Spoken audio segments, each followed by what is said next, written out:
Welcome to the Vinyl Matters Podcast. Hier im Presswerk bei Matter of Fact. Wir haben hier heute Sabine Hoffmann. Die hat ein Hammer Acid-Set drin gespielt. Acid! Hallo? Hallo? Das war richtig geil.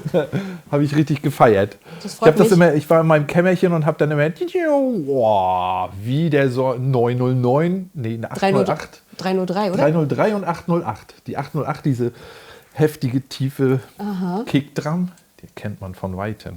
Mhm. Sag mir auch was, ja. Mhm. Die macht Bumm. Die macht Bumm. Genau. Geil. Ja. Schön, dass du hier bist. Ja, schön, dass ihr mich eingeladen habt. Ich freue mich sehr, da zu sein. Richtig tolles Team seid ihr. Ja. Ihr seid alle so toll und lieb und ich habe mich gefühlt wie herzlich willkommen und ja. Na, dafür hast du ja nichts gegessen. Da habe ich nichts gegessen. Nee. Ich war so aufgeregt, genau. Du warst so aufgeregt, ich bin richtig froh, dass es jetzt vorbei ist. Ey, aber das ist schön. Ich finde das schön, also wenn man noch so aufgeregt ist, richtig doll. Und wenn man sich einen Kopf macht um Set und alles, was damit zu tun hat und sowas. Also ja, es war halt wirklich menschlich. Normalerweise so also Clubs auflegen, da bin ich nicht ganz so aufgeregt wie heute. Also heute war es wirklich echt, war schon echt doll. Aber das sagt ja auch dann was aus, dass du dir einen Kopf gemacht hast, wo bin ich da, wo komme ich da hin. Habe ich auch tatsächlich. Ich habe lange überlegt, was ich auflege heute. Ja, genau. Nico, unser eine Operator, der steht total auf den Acid-Sound. Eigentlich wir alle, aber er ist totaler Nerd. Und du hattest deine Platten genauso verpackt wie er. Genau. Er hat überall eine Folie, Ach so, einen du meinst, Aufkleber hat die drauf. alle so ordentlich... Und wenn ich durch seine Collection durchgehe, dann immer so 50 Euro, 80 Euro, so, weil der totale Discogs, Digga. Du kannst ja auch aus dem Vollen zehren eigentlich. Plattenladen. Das stimmt, ja. Aber da sind ganz viele Platten, die ich heute gespielt habe, die gibt es gar nicht mehr, ne? Die gibt es nur bei Ja. Discogs. Und, aber ja, natürlich. Arbeiten tust du im Oje Records? Oje Records. Oje, genau. Oje Records ist ein richtig geiler Laden. Das ist der geilste. Ja. Der geilste. Also einer dieser Läden auch in Berlin eigentlich, ne? Genau. Oje Records. Mit Historie, genau. mit Geschichte, genau. Gibt schon seit über 20 Jahren. Also den großen Laden über 20 Jahren, den kleinen schon über 10 Jahre jetzt. Wann hatten wir jetzt 20 Jahre? Ich glaube vor 3 Jahren oder so hatten wir 20-Jähriges. Da haben wir auch große Party gemacht. 20 Jahre Oje Records. Genau. Ich kann mich daran erinnern, an auch Oje Records, das Label.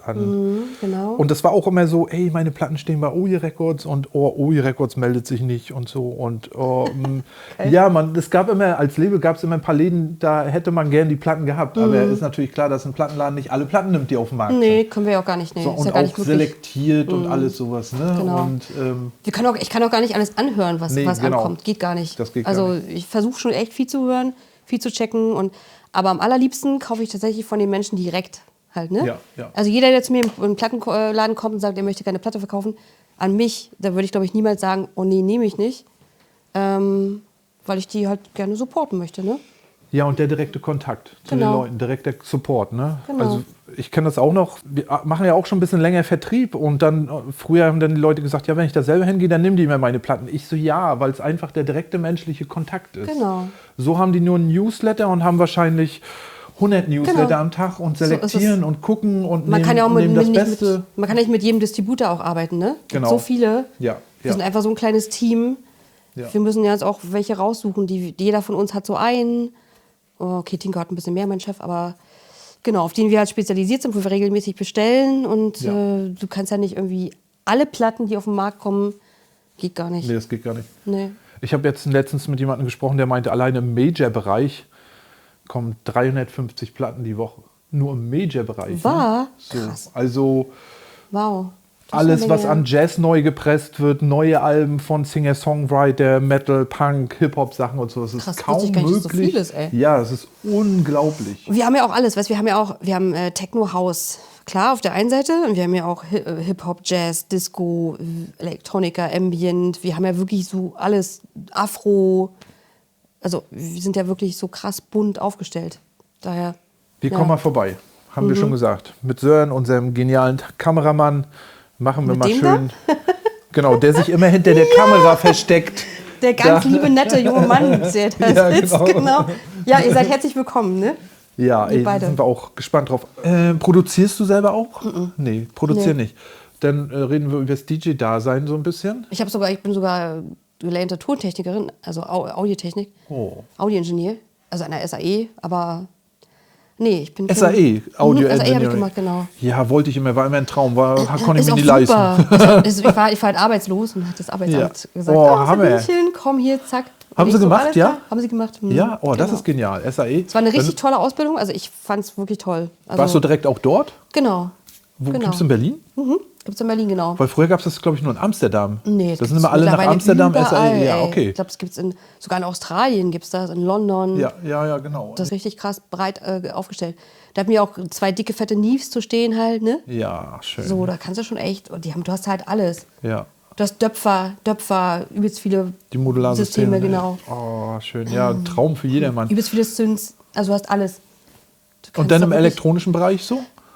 Oder alles so abmischen, alles? Wir hatten alles. Wir hatten Schlagzeug, Mikrofonierung, Ja, genau, wir hatten Abmischen, wir hatten Logic, Pro Tools. Habe ich mir auch immer gewünscht. Dann habe ich irgendwo bei Hofer so ein Online-Ding gemacht.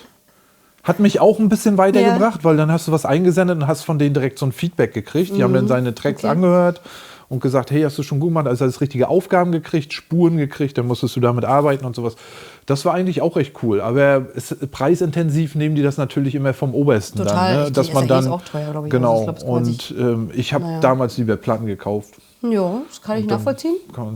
Und falsch abgemischt. Ich habe dann immer gesagt, das macht der Mastering-Engineer schon wieder gerade Ja, so. ne? Und der hat mich angerufen Der und hat dann gedacht, oh, Katastrophe, Ja. fuck, ey, viele Frequenzen übereinander und sagt, nein, ja, was geht soll nicht. das? Das geht nicht. Kicks löschen sich aus. Ja. Ja. Nein, aber dann viel Lehrgeld bezahlt und das alles selber gelernt. Ich zumindest im Studium. Wie sieht es DJ-technisch bei dir aus? So, was kommt demnächst? Was so dein Lieblings... Du hast ja auch eine eigene Partyreihe?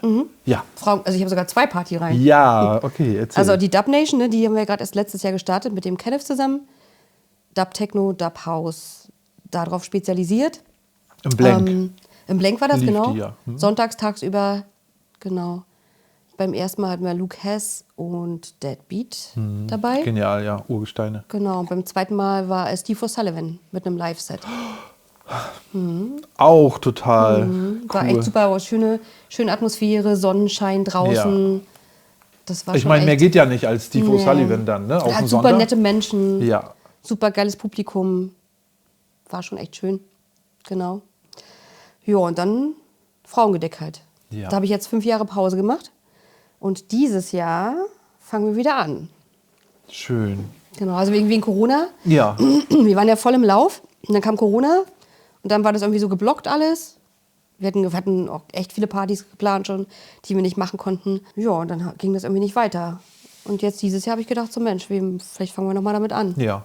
Genau. Und Herz dieser Party, Frauengedeck, ist natürlich, wie der Name sagt, Frauen. Ladies Genau. spielen. Female DJs. Am Anfang hieß es auch Only Vinyl, Only Female. Aber das haben wir leider schon so ein bisschen aufgesplittet und haben gesagt, okay, CDJ ist auch okay. Ich kann dieses Thema auch gar nicht mehr. Nee. Weißt du? Vinyl, CDJ, ey, warum spielst du kein Vinyl? Warum spielst du nur CDJ? Ja, genau. Habe ich gar keinen Bock drauf. Jeder weißt du? auf das, was er Bock hat Voll. eigentlich. So ist es. Und wenn er einen guten Job auf der Tanzfläche macht, das ist ja das Wichtige. Das ist es. Dass die Leute eine gute Zeit haben auf dem Genau. Dancefloor. Da kann er auch auf den Topfdeckel schlagen, das ist mir auch egal.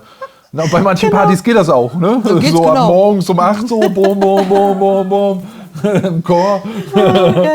Ja, und nee, zu. voll. Also finde ich auch. Das ist irgendwie Ja, dieses genau. in so denken, weißt du? Ich spiele ja So. nicht Vinyl, weil ich dem anderen, den CDJ damit schaden will. Nö. Oder irgendwie sage, nur meins und ich verfluch dich. Oder er spielt ja auch nicht CDJ, weil er sagt, ich will dir irgendwas. Oder oder man disst sich Genau. irgendwie oder Darum geht's erzeugt ja nicht. Reibung. Nee, man muss ja Nö. miteinander arbeiten. Ja, genau. Ne? Und sich gegenseitig supporten. Wenn der keine Kartoffeln Egal. isst, dann ist das total okay. Voll. Ich bin halt einfach zu faul, weißt du? Das zu lernen. Im Moment ist da noch so ein bisschen die Reizschwelle drin, finde ich, so wie bei Veggies und Fleischessern. Ne, Wahrscheinlich. der Veggie sagt Ja. dem Fleischesser, ich esse Veggie, und der Fleischesser so, Naja. Und wenn du alleine zwischen Fleischessern bei Veggies bist, sagen die Veggies so, Und so eine Reibung wird da auch noch, So ist aber es. ich glaube, das muss aufweichen. Das einfach, muss man, ne? da bin ich überhaupt gar nicht so, ne? Da bin ich ganz entspannt und wenn da so eine Diskussion aufkommt, dann bin ich auch sofort raus, ey. Da habe ich gar keinen Bock, habe keinen Bock, meine Zeit zu verschwenden. Genau. Das ist gar nicht wert einfach. Genau, auch mit Sync oder irgendwas oder sonst irgendwie. Letztendlich, Es wäre cool, wenn für uns Vinyl-DJs des Öfteren daran gedacht wird, dass die Technik einfach ein bisschen besser vorbereitet wird, so wie es früher war. Ne? Man schickt ja nicht ohne Grund einen Tech weiter und da steht drin Only Vinyl. Also sollte man vielleicht mal einen ordentlichen Soundcheck machen. Ne? Und es gibt Vinyl-DJs auf dieser Welt, da funktioniert es immer. Ohne Namen zu nennen. So, bei denen sogar auf einer 13 Meter hohen Stage irgendwie, die so schief im Wind steht, können die Vinyl auflegen, weil alles perfekt vorbereitet ist. Ne? Also da gibt ja auch, also in Berlin kann man sich auch nicht beschweren. Ne? Also da funktioniert ich auch. Alles. Da brauche ich auch gar nicht vorher irgendwie Angst haben, dass irgendwie was scheiße ist oder so. Ich glaube vielleicht eher so, wenn man so nach so Mittelamerika, Südamerika oder so. Genau. Ich glaube, da ist schon ein bisschen was anderes. Aber so europaweit, glaube ich, funktioniert das ganz gut. Ja, und auch, man kann auch, letztendlich habe ich gemerkt, das ist zwar eine Bergbesteigung, aber selbst wenn du mit Technik, die nicht so läuft, wenn man dann die eigenen Nadeln wenigstens rauf und irgendwie noch eine Jacke unterpackt, dass es nicht springt oder sowas. Eine Jacke, geil. Am Ende läuft es dann auch trotzdem. Ja, genau, das Toastbrot, ne? Hast du das gesehen? Ja. Unglaublich. Ich meine, nur so eine krasse, schwere Steinplatte, ne? Genau. Die gibt es in jedem Baumarkt. Genau. Die packst einfach drunter, fertig. Mir hat gestern einer erzählt, ja, da habe ich im Übel und Gefährlich gespielt. Du, da sind wir runter und haben unten die Gehwegplatten rausgerissen. Genau. Die haben wir hochgeschleppt. Perfekt. Ich so, wieso habt ihr die dann hochgeschleppt? Na, wegen unter die Turntables stellen. Ich so, habt ihr unten die Gehwegplatten genommen? Ja, muss laufen. So. Naja, ich gesagt, die alles sind klar. perfekt. Das ist ja auch das, was in jedem Club drunter ist. Das Loch im Fußboden. Ach, da oben ist wieder Party. Die sind doch nur ausgeborgt. Und Übel und Gefährlich musst du ja vor allen Dingen, wenn der Fahrstuhl nicht geht, dann musst du ja so eine riesige Wendeltreppe nach oben laufen. So. Okay, die haben schon 20, 30 Kilo, so eine Platte war, oder? Ja. Denke ich mal. Aber gut, ein DJ ist ja sowieso ein erfahrener Träger des Tonmaterials. Das stimmt. Eine Plattentasche ist auch 20 Kilo, ne? Ja, wenn die vollgepackt ist. Und alle immer, ja, stimmt. Aber wie gesagt, eine Tour kann man auch, ne, ich hatte, wo ich mich mit André Puschka hier unterhalten hatte, der meinte auch, hey, kleine Plattentasche, so viel rein, dann hast du das auch selber im Handgepäck, im Flieger, brauchst du keine Sorgen machen, dass es nicht ankommt oder sowas. Aber das reicht ja nicht aus. Nee, für einen richtigen Vinyl-Nerd reicht es nicht aus, aber 2 Stunden spielen mit so vielen Platten. Aber wo spielt man denn 2 Stunden? Also 2 Stunden Sets. Also auf regulären Partys. In Berlin gehen die Partys länger, ich weiß. Aber so, wenn man so normal gebucht ist, ist ja immer so. 3 bis 4 Stunden so? Ja, habe ich auch immer Bock drauf. Tresor unten, da habe ich eigentlich mal so 5 Stunden Sets, ne? Also ja, eigentlich nach einer Stunde ist man ja erst drin. Total. Also 2 Stunden, also das ist aber nicht, das ist kein schöner Slot. Also Festivals, 30 Minuten, zack. Ja, genau. So, so gerade angefangen, so, hä? Ja. Cut. Genau, geil. Nee, 2 Stunden, das ist ja voll für den Arsch. Doch, also bei mir war das immer so die normale Zeit. Also 2 oder 3 Stunden so. Ne? Die Agentur hat dann immer versucht, noch 3 Stunden rauszuholen, aber dann waren noch 4 DJs gebucht. Ja. Mir war das am Ende so ein Stückchen egal. Man hat sich daran gewöhnt. Ne? Aber 2 Stunden das ist ja wirklich... Das ist ja, ist das zack eine und weg, Zigarette ne? angemacht, das ist schon weggebrannt. Genau. Naja, bei mir waren es früher 2 Schachteln in 2 Stunden. Okay. Deswegen habe ich auch aufgehört zu rauchen, weil das war dann bei den Gigs war das einfach immer. Aber selbst wenn man 2 Stunden spielt, du weißt ja vorher nicht, was du spielst. Weißt du? Du weißt ja nicht, wer da vor dir steht, wenn du irgendwo hinfliegst. Nee, darum, das stimmt. So eine kleine Tasche, da bist du ja gar nicht variabel. Du kannst ja gar nicht sagen, oh. Eine Trendsplatte, eine Hausplatte. Ja, geil, okay. Da musst du dich schon vorher festlegen, ne? Musst du sagen, okay. Wenn ich weiß, ich komme auf eine Techno-Party, dann weiß ich, dann habe ich mein Repertoire so, wo ich weiß, das funktioniert, pack das Techno ein. gibt es ja auch verschiedene, weißt du? Ja, naja, die kommt ja auch davon, wie voll das ist, weißt du? Ist es jetzt leerer, spielst du nicht gleich auf die Glocke? Ne? Machst du dir so einen Kopf so? Total. Ich nehme einfach Platten mit. Also ich gucke schon, ich überlege schon, ja, wie könnten die Möglichkeiten sein? Was könnte passieren? Das finde ich auch geil, dieses Drumherum, dieses Kopfmachen, dieses Mitatmen und so. Gerade wenn man ein Warm-up spielt. Du weißt ja nicht, das ist was anderes, ist nach einer Stunde irgendwie voll? Ist es nach 2 Stunden voll? Ist es nach 3 Stunden voll? Das stimmt. Deswegen, ich hatte im Berghain auch irgendwie 3 Koffer mit für 3 Stunden. Du spielst es gar nicht, das Zeug. Ich hatte da auch einmal das Opening gemacht. Und dann auch irgendwie eine halbe Stunde oder so Stunde Ambient gespielt. Ja, voll schön. Ja, warum auch nicht? Genau, ja. Das ist ja auch die Kunst. Ich finde, Warm-up spielen ist halt auch irgendwie... Ist eine totale Kunst. Und ich liebe das. Genau, ich liebe und du kannst ja auch echt mal Sachen spielen, die sonst nicht spielst. Genau. Und ganz ruhig reinstarten, mit dem Publikum irgendwie Connection aufnehmen. Selbst ich finde das geil, ist, wenn man schon so schlecht gelaunt... Oh, ich darf das nicht anfassen, ne? Wenn man schlecht gelaunt ist, selbst, weißt du, Ja. dann kann man sich selbst irgendwie mit diesem Warm-Up-Set in eine gute Stimmung spielen. Ja. Warm-up liebe ich auch total und ist auch eine hohe Kunst für einen DJ. Wir hatten auch ja, wenn wir früher Partys gemacht haben, dann manchmal DJs gebucht und dann kam ich irgendwie, weil ich noch was organisieren musste, kommst du 10 Minuten zu spät auf deine eigene Partys, kommst rein. Naja. So, ey, Digga, du machst doch Warm-up. Ja, genau. Ja, ich weiß, ne? Ja. Ich weiß. Oder halt auch so voll die Lautstärke. Gleich sind irgendwie 2 Leute auf dem Floor und gleich so volle Pulle, ey. Ja, alles schön im so. Roten spielen, schon voll übersteuert. Alles So, aufgerissen. hey, So, entspann dich mal ein bisschen, ja. Dann haben wir auch festgestellt, so, ey, wir müssen uns die Warm-up-DJs ein bisschen genauer angucken. So, was macht der, wie Mach ist ich der selbst und tatsächlich so. bei meinen Partys meistens. Bei den Frauengedecks mache ich Ja, meistens so. das Warm-up. Ist auch ein hohes Privileg letztendlich.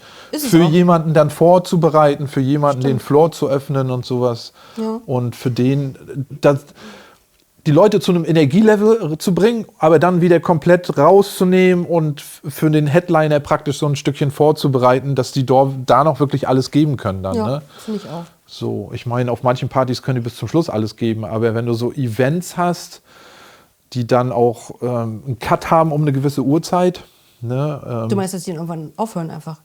Ohne Open End oder wie? nee, wenn die Party meinetwegen so ziemlich große Location, die dann um 4 Schluss ist oder um 5 Schluss ist, wo der Headliner nachher am Ende, da darf man halt nicht jegliche Energie rausholen. Ach, du meinst das nicht in Berlin, du meinst woanders wahrscheinlich. Ja, auch in Berlin gibt es, glaube ich, Größe. Nee, ja, dann einfach so Off-Locations, Events, ne, Ach so, okay, wo dann mehr. gut. Dann meistens hast du ja Open End, ne? Genau. In Berlin. Genau.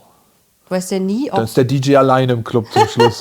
Genau. Und so, du, letzte Platte, nö. Nö. Ja. Und dann kommt die Türsteher schon ganz wütend Du an. ich will jetzt nach Hause, ey. Ja, Hunger, ey. was ist hier los? Verpiss dich mal. Ja, Genau. Ja. das habe ich auch schon alles, ja, das war, Ja, das war früher ein bisschen anders. Ja, mittlerweile musst du ja auch, wenn nichts mehr an der Bar läuft, ne? Dann, genau, dich mit den Leuten kurz schließen, Genau. ne, und sowas, langsam runterfahren, dann. Genau. Bringt ja dann noch nichts, ne? Ich meine, wenn die nur alle noch rumhängen Ja. und auf dem Klo rumhängen.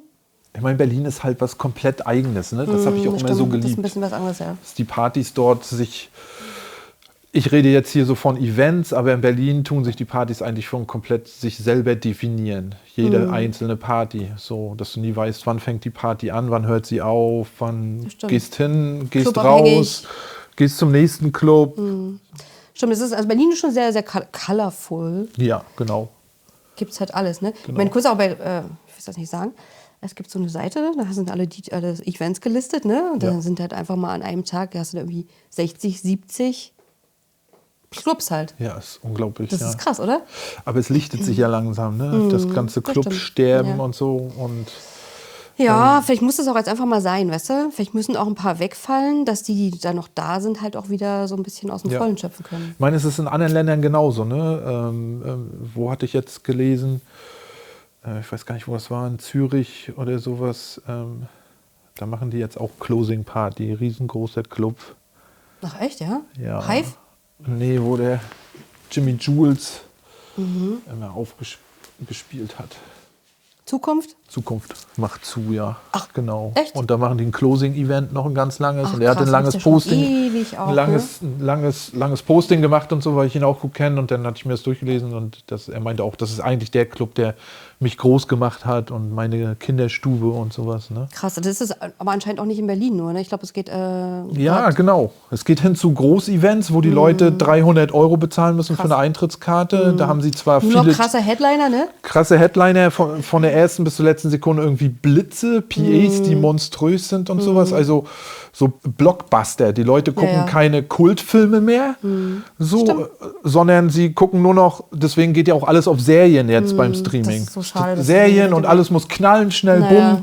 bumm, weg, raus, ins Unglaublich. Bett gehen. Ne? Schade. Ich hoffe, das wird sich jetzt wieder ein bisschen. Ich denke mal, die Parallelkultur wird trotzdem weiterleben und die guten Clubs suchen sich ja dann auch wieder, es liegt ja nicht immer an dem Club, der zumacht, weil zu wenig Gäste da sind, sondern weil der Vermieter meint, Ja, oder man halt auch Eigentumswohnung. manchmal nicht mit der Zeit geht.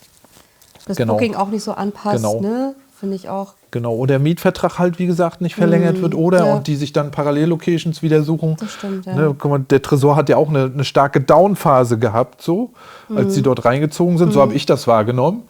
Und hat sich richtig krass wieder entwickelt, hochgepäppelt mit langen Schlangen vorm Eingang und Super, sowas. Ich bin Ne? auch so, ja, das ist so ein schöner, also für mich auch mein Lieblingsclub in auch eine Berlin. absolute ich meinte auch so nach diesem Umzug und da war ja alles so, keiner wusste, wie es so richtig weitergeht. Und da habe ich auch dann oft gespielt, unten drinne und auch oben im Globus.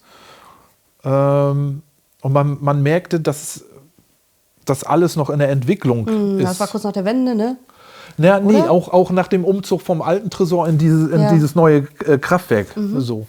Das hat eine Zeit lang gebraucht, glaube ich, bis die Leute wieder angenommen haben, das wieder als absolute Institution. So, ne? Weil das Alte konnte ja damals keiner toppen. Ja, stimmt, so richtig. war auch Ne? was Das, Besonderes. genau. Ja.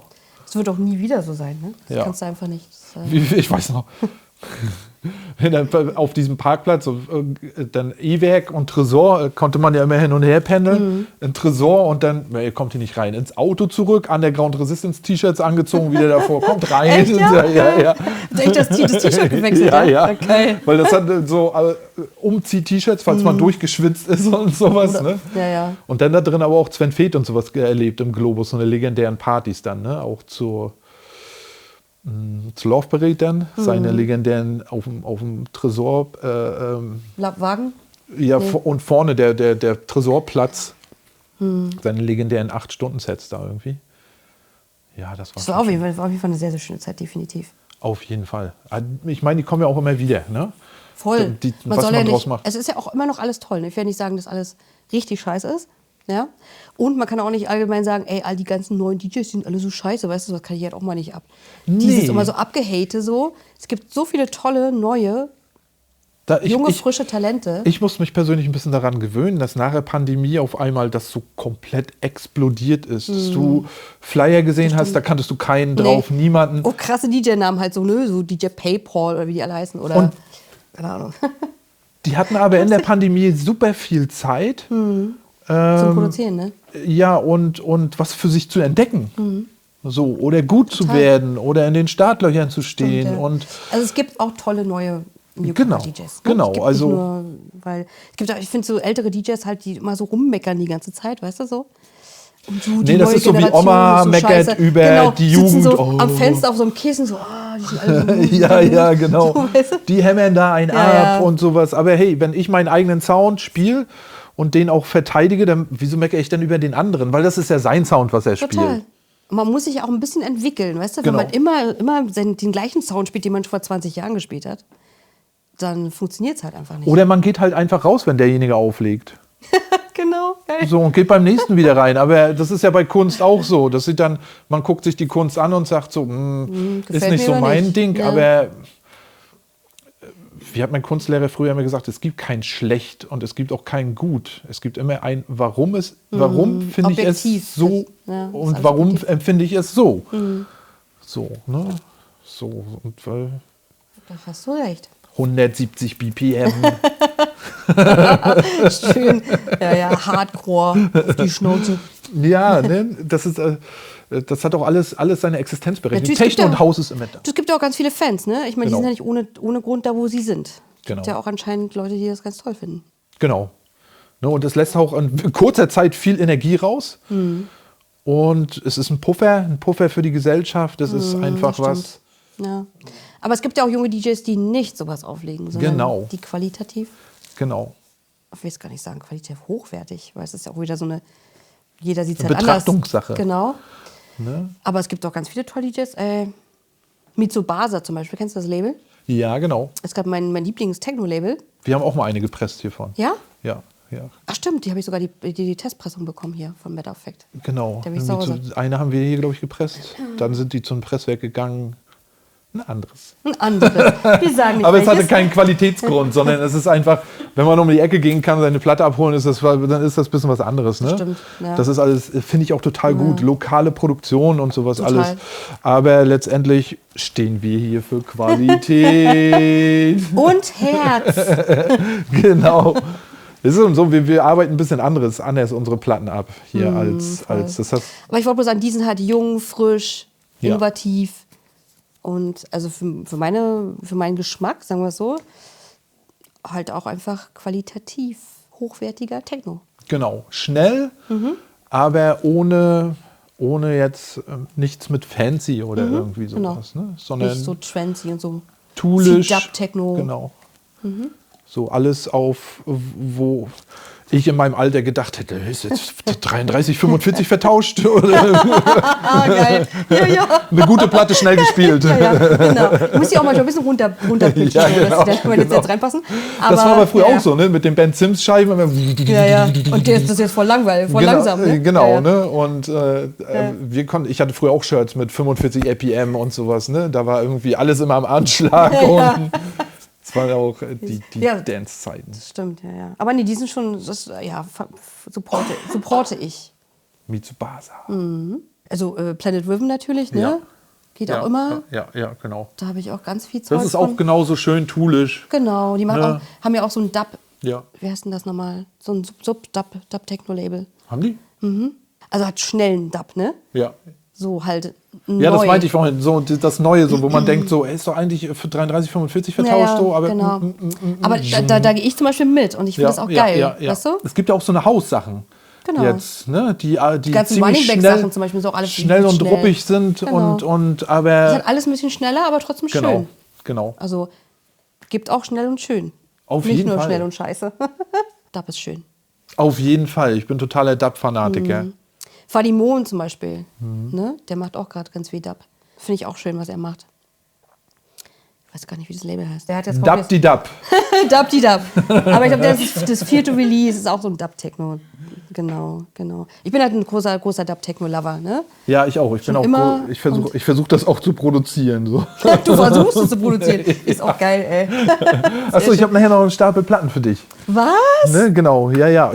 Eigentlich überreiche ich die immer hier so, aber mache ich nachher. Ich suche da mal ein paar schöne raus. Also freue ich mich sehr. Dub-Techno. Dub-Techno nehme ich definitiv gerne mit nach Hause. Genau. Genau. Was hab ich noch was? Ja, Running Back spiele ich halt auch total ganz viel, wenn ich ein Hausset spiele halt. Geht auch immer klar. Ja. Oder Ist auch schön, ne? Die haben es auch bis heute durchgezogen. Genau. Und Machen die es haben sich immer halt noch. auch weiterentwickelt, weißt genau. Und ziehen dann die Energie natürlich auch wieder weiter aus dass sie trotzdem am Markt stabil sind, dass sie Platten verkaufen, Genau. alles so weiter. Diffuse Reality ist auch ein schönes Label. Diffuse Reality. Sagt mir auch was. Die sind based in Barcelona, haben da auch einen Plattenladen. Die kommen immer persönlich zu uns zu Oje und bringen immer die Platten rein und so. Und die machen auch eine Party im About Blank. Sagt Super mir auch sympathisches, was. junges Team auch. Die sind gerade voll am Pressen. Die hauen eins nach dem anderen raus. Die ganze Zeit geht's da nur ab. Die haben auch digital hauen die auch übelst viel raus.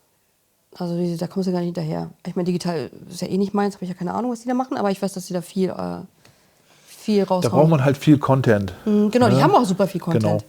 Also digital geht es ja jetzt auch dahin, dass die Label immer einen Track releasen, keine EPs mehr, echt? sondern Tracks. Ach was, genau, wusste weil ich gar EPs bei Spotify und sowas einfach gar keine Wertung mehr kriegen, großartig. Sondern du brauchst Tracks, einzelne Content. Der Track dann am besten noch in eine Playlist rein und sowas. Der schafft dann wiederum Plays, Streams und sowas. Okay. Und man kann statt eine EP, alle 4 Wochen kann man jede Woche einen Track rausbringen. Gibt dann auch viel mehr Attention und viel mehr Aufmerksamkeit.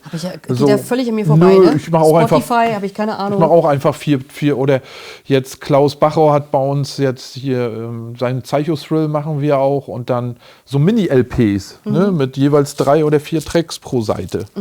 So, wo wir sagen, hey, das kriegen wir noch unter in der vernünftigen Lautstärke und wo du dann als Käufer wirklich für 13, 14 Euro wirklich guckst du die Platte an und sagst, ey, sind 6, 7 Tracks drauf, ist der Hammer.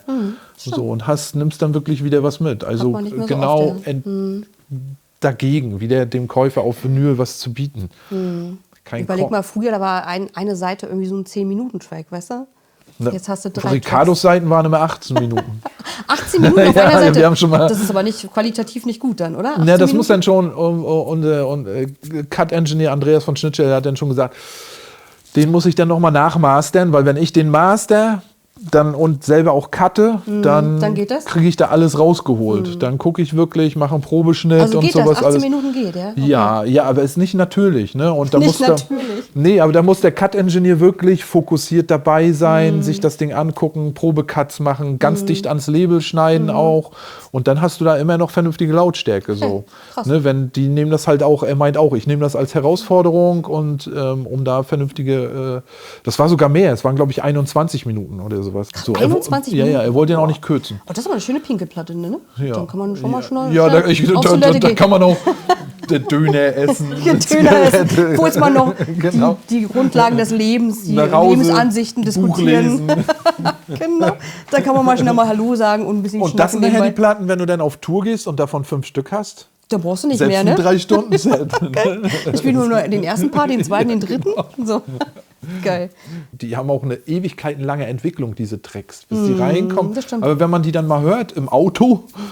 Ne, Die Venom dann, XS vorhin, die war auch sehr lang, die ich gespielt habe. Die ist auch richtig lang. Das ist auch die ist auch immer meine auf Toilette gehe. Pinke Platte. ich nehme dann immer eine 14-Inch. Geil. Das ist 15 Inch. Nee, Das gibt's sowas nicht, ne, oder? Nee.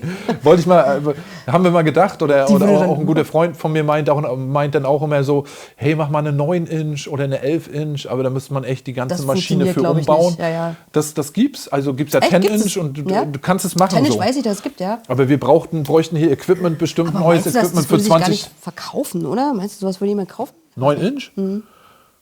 Naja, es ist mal was anderes. Ja. So. Genauso wie die Platten, die nicht von vorne nach hinten laufen, sondern von hinten nach vorne. Die Ärzte haben jetzt irgendwie so eine 11-Inch rausgebracht Ja? oder so. Aber so ein Presswerk muss dafür wirklich, dafür baust du nicht nur die Presse auf, sondern baust grundlegende Bauteile in der Presse komplett neu in anderen Größen. Krass. Und Kostet das sind also schnell richtig mal viel Geld. 20.000 Euro, die dann weg sind. Ja. So. Ich bin eh so der Klassiker. Also ich brauche keine Sonderfarben, keine Sonderpressungen. Ich will einfach nur klassische 12-Inch Schwarzes Vinyl, ne? Genau, ja. So, ich spiele nur Clear Vinyl im Club. Genau. Eine Biene. Oder irgendwie schon richtig Panik schiebst. So, oh, scheiße, ist jetzt der Track zu Ende? Ist die Oh, andere ich sehe Seite. nur die Slipmat. Ja, genau. Und dann schön betrunken noch so, scheiße. Oh, schnell mixen, Dreck ist gleich vorbei. Schnell. Zack. Ja, genau. Ja. Nee, das ist wirklich ja, genau. Früher hat man ja auch so in den Release-Texten so DJ-friendly 140 Gramm Vinyl. Also DJ Oder am Anfang noch so nur Beats und hinten auch nur Beats. Ja, Weißt du? genau. Dass du weißt, okay, oh, jetzt ist gleich zu Ende, jetzt muss ich reinmixen. So. Oder die 140 Gramm, deswegen meinte ich, die wurden früher als DJ-friendly Ja, sind sie bezeichnet, ja auch. ne? Weil eine Platte voller 180 Gramm Ach oder so. so ein Koffer. Aber 140 ist schon gut, oder nicht? Ja, 140 aber Gramm, 180 Gramm wären ja dann 5 Kilo mehr in so einem Koffer, ne? so, Am Ende. So, das dann. Darum DJ-friendly. Ja, genau, du kannst halt mehr mitnehmen. Aber eine schwere Platte auf dem Teller ist ja Finde auch. ich auch total. Ich mag das total DJ-freundlich. gerne. Ich presse hier meine eigenen Label hier, sowas wie No One, die presse ich auch gerne mal auf 190 oder 200 Gramm hier, weil ich dann einfach, dann nimmst du in der Hand und denkst, Naja, die das spielen ist sich halt ein- auch ganz das viel. ist ein Ja, ja. Statement, Ja, das so eine stimmt. Platte. Und da kriegt der Käufer auch was in der Hand, wo er denkt, das ist nicht nur ein Apfelkuchen, Genau. das ist ein Steak. Das ist ein Steak. Das- Filetsteak. Genau. Ein 500 Gramm Filetsteak. Ach, geil. Wie bist du eigentlich zur elektronischen Musik gekommen? Kannst Also du dich daran noch erinnern? Ich kann mich daran. Ich bin zwar schon ein bisschen grau, Nein, aber ich nein, ich weiß es noch. Ja. Also ich bin tatsächlich eigentlich auch so ein Hip-Hop, ne? Oh, und cool, ja. habe elektronische Musik gehasst tatsächlich am Anfang. Und dachte so, was ist denn das, ey? Das ist ja gar nichts. Kein Gesang, was ist denn das für ein Scheiß? Und dann war ich damals wirklich tatsächlich im Tresor die ersten Male. Und dann dachte ich so, oh, geil, auf dieser geilen Anlage, weißt du? Und Ja. dann dachte ich so, oh, nee, ist doch nicht so schlecht. Und dann habe ich auch als Barkeeperin viel gearbeitet in solchen Clubs. Und dann irgendwann, ja, habe ich es geliebt. Es lieben gelernt. Lieben gelernt, genau. Am Anfang habe ich es gehasst. Und dann irgendwann, zack. Ich weiß gar nicht, haben wir es auch gehasst am Anfang? Also ich bin ja auch halt mit Punk und so Crossover, Hip-Hop, Ja, so genau. Skater, Graffiti. So bin ich ja quasi. Wir haben so eine Industrial-Zeit gehabt so und dann auch, na gut, bei uns waren die ersten Partys irgendwie Flyer eingesammelt, hingucken, waren dann irgendwelche Trends-Partys in den 90ern. Aber auf den Partys haben wir die Flyer für die Bunker-Partys Ja. gefunden, weil die dann irgendwie, ey, da ist eine Party und dann haben die Leute da, lass uns mal unsere Flyer dort auslegen und wir waren die diese Flyer gefunden haben dann geguckt, im Wald, da und da. Schön. Lass mal hinfahren Wie nächstes geil. Wochenende und dann rein in so eine Bunker und dann Detroit vom Feinsten da gestanden Oh, und schön, gesagt, geil. okay, das Da fällt ist mir es. ein Freund von mir, der war tatsächlich auch Gabba-DJ damals. Der hat uns immer mit in den Bunker auch genommen. Da war ich noch nicht mal 18. Da war ich schon mit drin. Oh, das darf man gar nicht sagen, oder was? Doch. Piep. Doch, piep. Nee. Ja, verjährt, stimmt. Ja. Genau, und da war ich halt im Bunker damals auch. Und im Eimer halt. Ja. Was ich vorhin schon meinte, hier Strobo, Ja. Smog, halt Ja, Rauch. mehr braucht man ja nicht. Genau, und dann bist du da so durch und da hast du, hast die Hände ausgestreckt, also die Arme so ausgestreckt, konntest die Hände nicht sehen. Und bist dann Und so ein durch Tarnnetz. Genau. So haben wir unsere Partys auch gemacht. Ja, ja, Die genau. Nebelmaschine war immer Volle Pulle, die Ja, ist ja. halt durchgängig wahrscheinlich, ne? Die ganze so, Zeit. so stellenweise hast du als DJ da gestanden und gedacht, so scheiße, ich sehe den Mixer nicht Ja, ja. mehr. So. Genau, so geil. Ja, ja. Das hatte ich aber auch schon, ja, ja. Ja, genau, so fing das damals an. Und Eimer, da lief auch Drum and Bass im Eimer. Auch geil, ja. Damals war Drum and Bass auch geil, noch. Ja, Im Icon. genau. Ja, auch Da war das alter Icon damals so Club, mit ja. Live-MCs und so. Das war damals auch geil. Und das Watergate hat ja auch eigentlich als Drum and Bassland angefangen, ne? Ja, hat es, ja? Drum and Bass, ja, das waren auch noch schöne Zeiten. Das hat sich halt auch nie so richtig etabliert in Berlin, ne? Nee. Drum and Bass.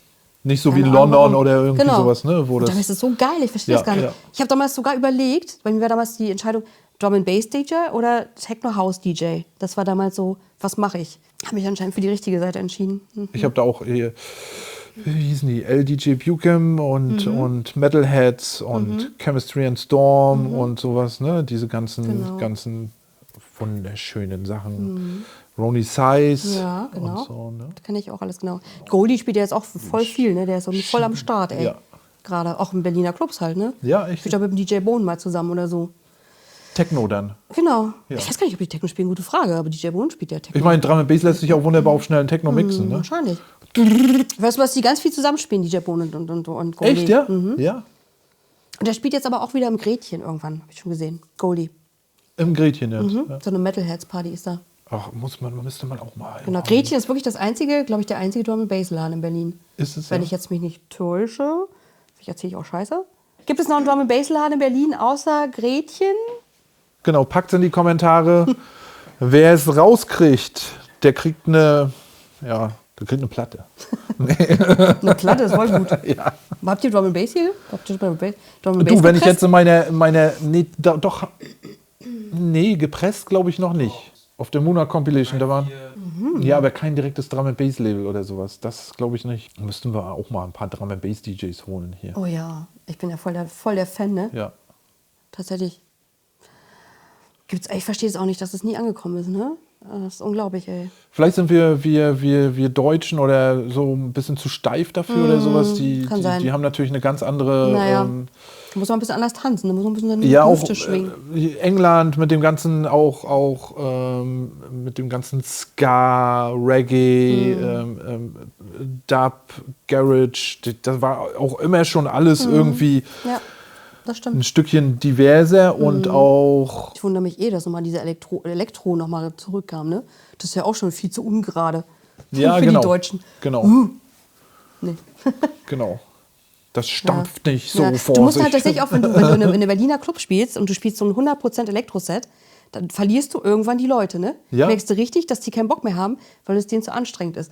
Du musst immer zwischendurch wieder so einen 4/4-Track zwischendurch spielen, damit die wieder wach Ja, werden. das ich habe das auch mal gemacht. Dann Elektro-Track irgendwie reingehämmert, noch einen zweiten und dann nachher auch schon wieder, dann muss man nachher schon mal wieder eine gerade Kick kommen. Genau. So, ne? Sonst Aber irgendwie kommen die da nicht mit klar. ich weiß mag auch nicht. so eine Sets zu spielen, dass man einen schnellen House-Track, vielleicht dann einen Techno-Track, einen Mach ich auch sehr gerne. Dub-Track, alles sowas. Also diese- ein Haus, wenn ich so ein Haus-Set spiele, mache ich auch alles mal. So House, Acid, UK Bass, alles so, Breakbeats, so. Genau, das macht ja Nico auch hier, unser Operator, der total eingepitcht. Ja, ich habe heute das auch geschlossen, nachdem ich im Techno war schon, ne, habe ich dann mit dem Disco-Track halt, war der letzte. Nachdem ich schon auf Techno war. Der Aber letzte nicht Track heute. war Disco, doch heute.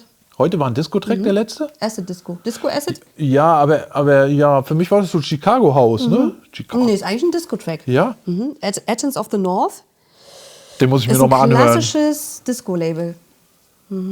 Wo die Markus abfotografiert hat, ne? Ich glaube schon. Ja. Das ist unser Dex-Shark. Ja? Geil. Ja, nee, das war ein Disco-Track zum Schluss. Ich höre mir das Set nochmal genau an. Oh Mann, hoffentlich nicht. Die ganze Verkacker, ey. Einmal ist die Nadel gesprungen. Es ist halt eine Nadel. Es ist eine Nadel. Eine Nadel und eine Rille und die kann Ja, auch ja. mal springen. Die kann auch mal springen. Mitten im Mix halt, weißt du, so voll gerade drin. Ja, es war schön, dich heute hier gehabt zu haben. Ich denke mal, das war auch nicht das letzte Mal. Das nächste Mal bist du dann nicht mehr so aufgeregt. Hoffentlich, ja. Ne? Ich wollte 1000 Tode bin ich heute gestorben. Ach, das ist schön, das ist schön. Ne? Ich habe es richtig gefühlt halt auf jeden Fall. Das muss man auch fühlen. Vinyl muss man fühlen, Aufregung muss man fühlen. Ja. Das ist toll. Ja. Das ist schön, dass du hier gewesen bist. Ich freue mich auf das Set total, wenn es kommt. Ich freue mich auch sehr. Zieht euch das Set rein. Das kommt morgen. Morgen schon? Na, wir posten das Interview mal einen Tag vorher. Ja? Ach so, alles klar. Nee, aber sozusagen, ne? Kommentiert, wenn ihr irgendwas wissen wollt, ne? Kommentiert, abonniert den Kanal. Danke für euren Support. Wir freuen uns mega über den richtig genialen Support auf unserem Kanal und dass die Leute auch diese Vinyl-Sets so diggen. Wir kriegen Messagen von wegen, ey, seitdem es den Kanal gibt, ich fange wieder an, Vinyl zu kaufen, ich fange wieder an aufzulegen und sowas. Also schön, es ist richtig was, wo man merkt, man tut was für die gesamte Vinylkultur. Supportet das Team, die sind so toll und so nett. Dankeschön. Ja, macht das. Also ihr habt meinen vollen Support, ey. Dankeschön. Ja, komm du heute gut nach Hause. Dankeschön. Ne? Und habt Spaß bei dem Set. Matter of Fact. Bing. Danke. Tschüss. Tschüss.